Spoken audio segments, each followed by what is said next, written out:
The risk of loving someone, anyone, is that there's 100% probability that it will end in a heartbreak. One day, we all have to say goodbye to the ones we love.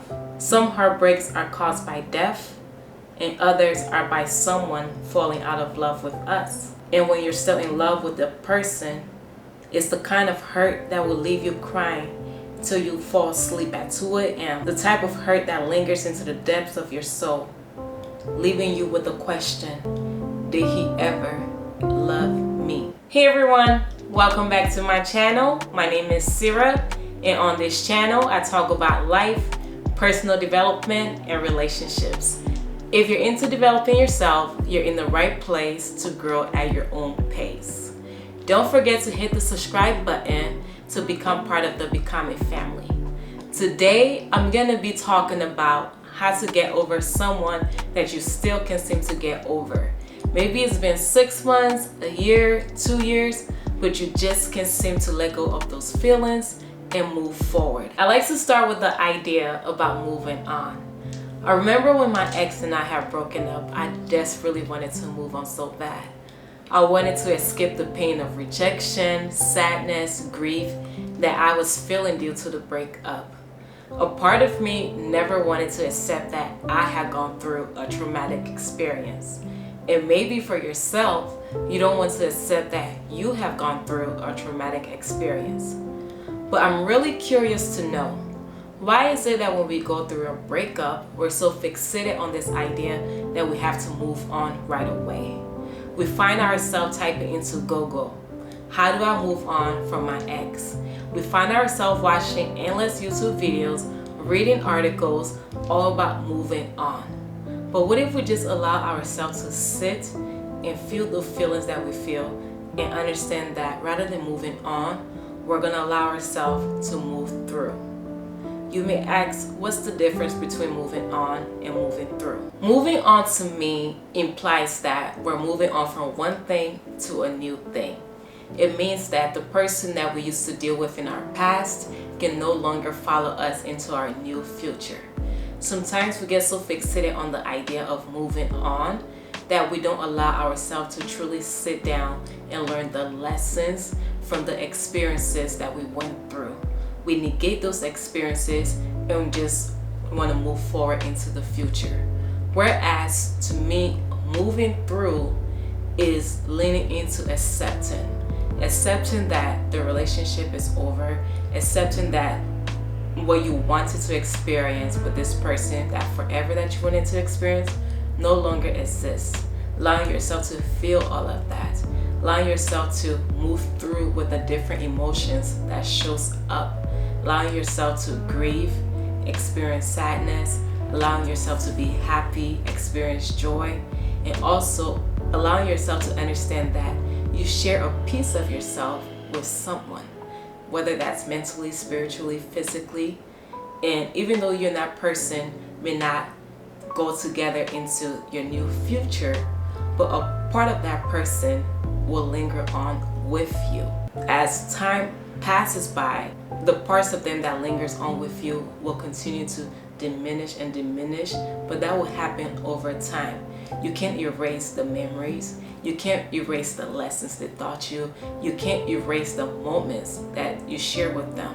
You just, over time, have to learn a new way to love them. And that way is loving them from a distance and understanding that they are where they are at and you're where you're at. You can appreciate them from afar, send them love from afar, because I truly think once you love someone or deeply care for someone, I don't think you ever completely fall out of love with someone. You just learn to love them and care for them from a distance. So then, how do you move through? The first way to move through is by accepting that you share something beautiful, profound with another beautiful human being. And the time that y'all shared together was amazing. It's something that you didn't want to end. It's accepting that who you both were will no longer be anymore.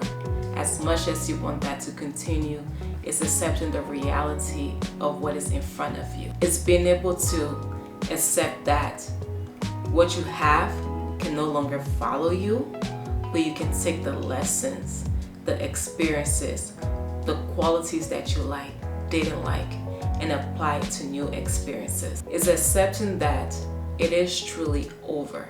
There's no let's figure things out, but in today's moment, he's on his own journey and you're on your own journey.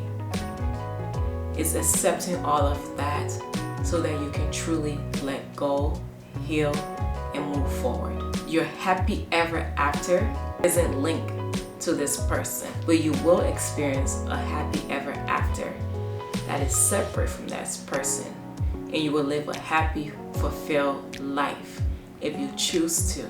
It's accepting that you can have both a beautiful story with someone and yet a miserable story in between. When you come to that place of acceptance, it's literally surrendering to the now.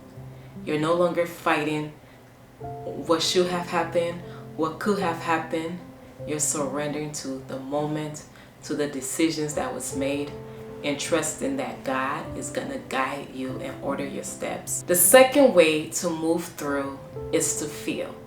I love this quote from Eat, Love, and Pray. It says, "When I get lonely these days, I think, so be lonely. Learn your way around loneliness. Make a map of it. Sit with it for once in your life. Welcome to the human experience." I love this quote because it reminds us that not every emotion we actually want to feel or experience. But sometimes those emotions come to visit us so that we can learn how to cope with them, so that we can learn the lessons that it has come to teach us. So as you are moving through, you're going to feel emotions like sadness, loneliness, emptiness, and grief. They will all come to visit you. How you choose to cope with those emotions are very important. Are you someone who distracts yourself by being on social media just scrolling because you don't want to feel your emotions? Are you someone who sits and binge watch Netflix just so you don't have to deal with your emotions? Do you use substance to escape your emotions, or sex as a vehicle to escape your emotions? Because what you don't allow yourself to feel will continue to show up now and in your future. And what you don't feel, you can truly heal. So I want to encourage you, as those emotions, the negative ones, come up, because they will come up. Like the quote, you have to learn to just sit with it, make a map of it, and ask yourself. For example, if sadness shows up, ask, why am I sad? And listen. Why do I feel empty? And listen. Why do I feel lonely? And listen.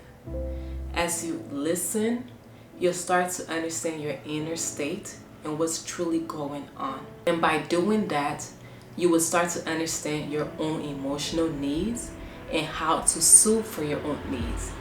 So sadness can show up and you're like, I'm sad right now. Then you follow up and ask yourself, what do I need in this moment? And from moment to moment, your needs are going to change. But this is truly how you go from depending on someone else to meet your needs, to learning how to meet your own needs, because your feelings are guiding you and teaching you about what you need. And we all know that everything in life is temporary. So the feelings that you feel, negative feelings, they too are temporary and they too shall pass. The third way to move through is by having a realistic view of the person in the relationship that you were in. As months goes by and you don't feel that much anger and hurt towards the person or the relationship or what happened, you find yourself almost romanticizing the relationship.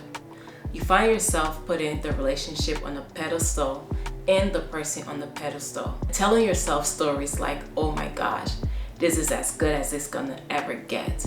Oh my gosh, I just lost the one got away. But let's pause for a second. The one who's truly the one could never get away, because they will be there with you. And also, when you have this unrealistic view of the relationship or of the person, you create all these stories in your head of the good times, forgetting about the bad times. Those times you felt miserable, those times that you didn't feel good about yourself, those times in a relationship you question if this was the best thing for you, if this is something that you should be moving through with. So with that realistic view, you're able to see that yes, this person had an amazing qualities that you enjoy and cherish, and that you want to experience again in your life with someone else. But truly understand that those qualities are not just unique to that person, but other people that you come across, if you're open, will also reveal some of that qualities to you. And also recognize that even though this person had amazing qualities, they also have some questionable qualities that, when you think about it in retrospect, could be some of the reasons why you both didn't get along, some of the reasons why there were arguments in a relationship, and ultimately why things didn't work out. The fourth way to move through is to receive your gift of lessons. I truly believe that the people that come into your life, whether that's friendship, relationships, or even past partners, they all present you with a gift. And those gifts are the lessons they leave us with and what they teach us about ourselves, about life, and just overall experiences. You get to choose if you are going to receive that gift, because you can reject a gift. You don't have to receive a gift if you don't really want it. You know what I mean? So you get to choose if you want to receive that gift and if you want to learn from your experiences. What many of us do sometimes is that we may bounce from one relationship to the next, without truly allowing ourselves to sit down and learn the lessons. And the beauty and sad part about life, I would say, is that if you don't allow yourself to learn the lessons, God's gonna keep bringing up this lesson over and over until you get it. So it don't matter if it's a year, 2, 3, 4, 5 years. If you don't learn that lesson, you're gonna have to learn it one way or the other. So in this experience, allow yourself to sit down. Rather than saying, they did this or they did that, allow yourself to say, what did this experience teach me about myself? What are those things that are lacking in me that I could continue to transform and grow in? The fifth way to move through is by creating new experiences. Your past has happened. You can't go back and change it. You can only continue to move forward. And as you're truly healing, one of the key ways to do so is to create new experiences.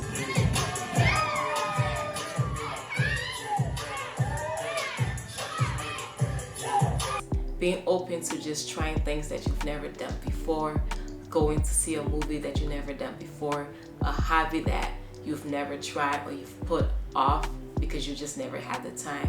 This is the time to start to cultivate that.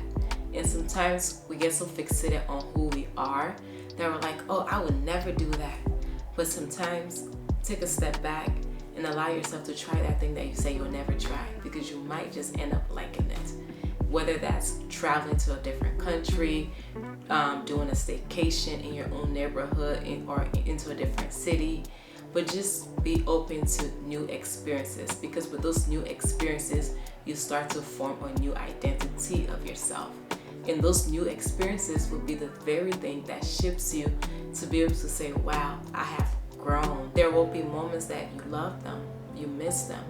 And in those moments, rather than trying to fight those feelings and resist it, allow yourself just to feel it. Have that human experience of loving someone else, missing someone, and then send them light and love. And understand too that love doesn't always have to be in the present where you both are seeing each other, but love can also be expressed from afar. And I do that all the time. If I miss someone, I just communicate to God, like, God, bless them, have favor upon them, guide them. I may not have to tell them that, but I believe that God answered my prayers and He's watching over them, protecting them. So, question of the day: what do you find most difficult about moving through? Share in the comments. I would love to hear from you so we can continue to support one another. Thank you so much for watching. Thank you for your continued support. I'll see you again next week, Saturday.